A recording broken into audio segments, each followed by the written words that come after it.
Hello. We'll start with the most basic of all the topics, parallel lines and transversal. If we have two parallel lines and a transversal cutting them, and if we number the angles like this, then angle 1 plus 4 is equal to 180 degree, as it's a straight line. Similarly, 1 plus 2 is equal to 180 degree. Again, they are supplementary angles on a straight line. So from these two equations, we can say angle 2 is equal to angle 4. We call them vertically opposite angles. And like this, angle 1 is equal to 3, 5 is equal to 7, 6 is equal to 8.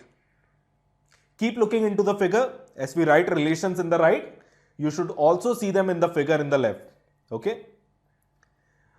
Next, angle 1 is equal to 5 because these are corresponding angles. Treat this as an axiom. I mean, take it for granted. This will make things easier. Corresponding angles are equal. So we can say 1 is equal to 5, 2 is equal to 6, 4 is equal to 8 and 3 is equal to 7. Now look above. We have written 1 is equal to 3 and 1 is equal to 5. That means 3 is equal to 5, right? Similarly, 6 is equal to 8 and 2 is equal to 6. That means 2 is equal to 8. And these are called alternate interior angles. Look in the figure. 3 and 5 are alternate interior angles. 2 and 8 are also alternate interior angles. Similarly, look at above relations. We can say 1 is equal to 7 and 4 is equal to 6. You can see in the figure, all the angles marked in red are equal and all the angles marked in green are equal. Next, 2 plus 3 is equal to 180 degrees. So you can see it's a straight line, but 3 is equal to 5 as they are alternate interior angles. Now look into the figure. 3 and 5 are equal. From this, we can say 2 plus 5 is equal to 180 degree. These are consecutive interior angles. Similarly, 3 plus 8 is equal to 180 degrees, as they are also consecutive interior angles. Next property, angle sum of a triangle is 180 degree. Most basic, most common of all the properties, angle sum of a triangle is 180 degrees. We have a triangle ABC. Now this is how we name the three angles A, B and C. If we draw a line passing through A and parallel to BC, then we have a scenario of two parallel lines and a transversal AC cutting them. Now this top right angle will be equal to angle C because alternate interior angles, right? Alternate interior angles are equal. Similarly, if we take this transversal AB, then this upper left angle is B, angle B. Again, alternate interior angles. Now, pretty evident that angle A plus B plus C is equal to 180 degrees. Next, we have exterior angle property. You extend the side of a triangle and what you get is an exterior angle. Now remember, we drew a parallel line to prove angle sum property of a triangle, and soon you will realize that it's a wonderful trick. Constructing a line parallel to a side, it helps you bring many lengthy solutions to 2-3 lines. Now do the same thing here. CE is parallel to BA and AC is the transversal intersecting the two parallel lines. So this angle A will be equal to its alternate interior angle here. Now this was when we took AC as the transversal. Now if we take BD as the transversal, then this angle B will have a corresponding angle B here. And we can say angle ACD is angle A plus angle B. Or to put it in words, exterior angle is equal to sum of interior opposite angles. Interior opposite angle simply mean leave the vertex of the exterior angle and rest of the two vertices will correspond to interior opposite angles. Okay. Now similarly, if we extend CA till F, then angle BAF is equal to angle B plus angle C. Next property states that sum of two sides of a triangle is always greater than the third side. In a triangle ABC, we represent sides opposite to angles by their corresponding small letters. Now according to our property, sum of two sides B plus C will be greater than the third side A. Why? Well, consider a scenario where B plus C is not greater but equal to A. That simply means if we collapse these sides with lengths B and C, they will simply superpose over the side with length A. Now use common sense. If this is the scenario, then B plus C will be equal to, it will only be equal to A and not greater than A. And this won't remain a triangle then, it will just be a straight line. And that is the reason why in a triangle B plus C should be greater than A. Similarly, C plus A will be greater than B and A plus B will be greater than C. Now from this second inequality, if we take C to the right hand side, we can say A is greater than B minus C. Combine these two and we get A is greater than B minus C and smaller than B plus C.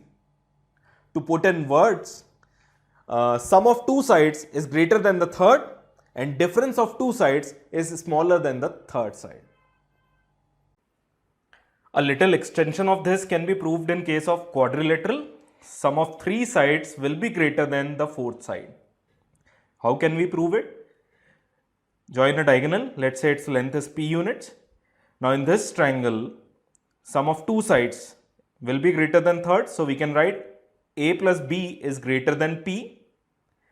Again, pick this triangle, this yellow colored.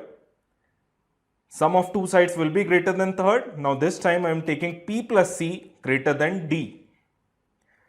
Now these two inequalities, we can add them directly.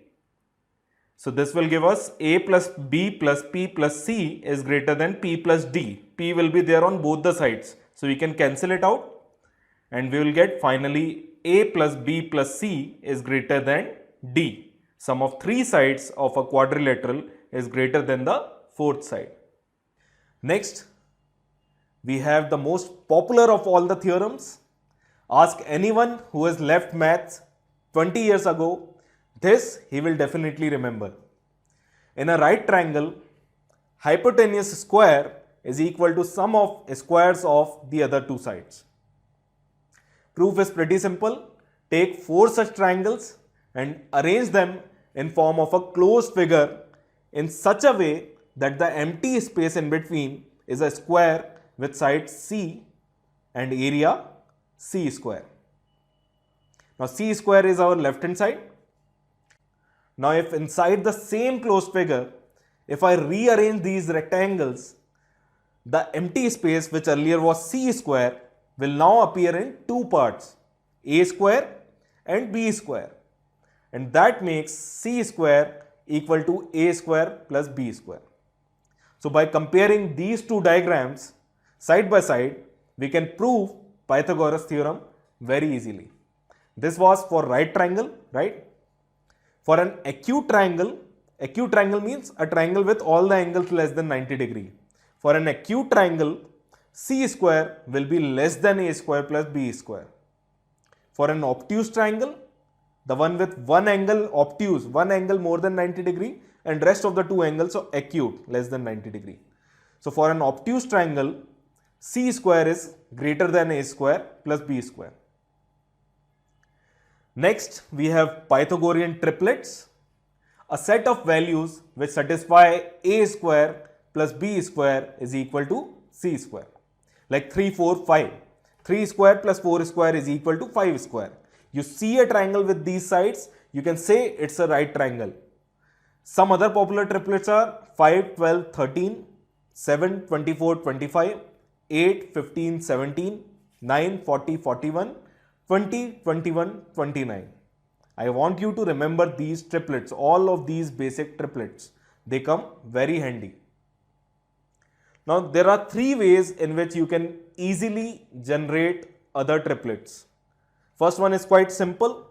Pick any triplet out of these which you already remember and take a multiple of the sides to get a new triplet. Take a multiple of all the sides. For example, if 3, 4, 5 is a right triangle, double each side.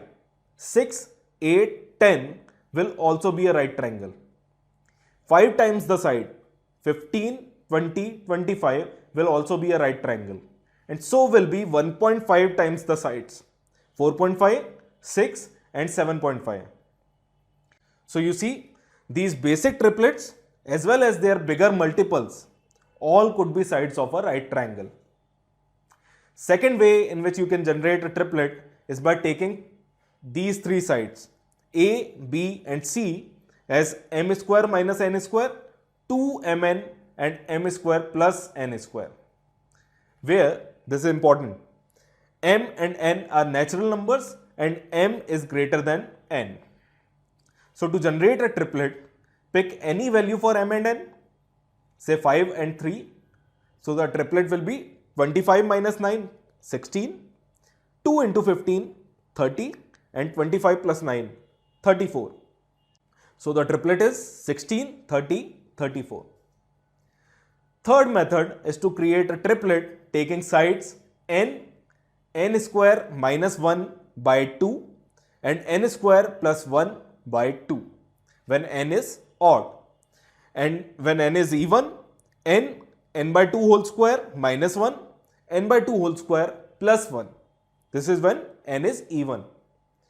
Now say we want a triplet starting with 9.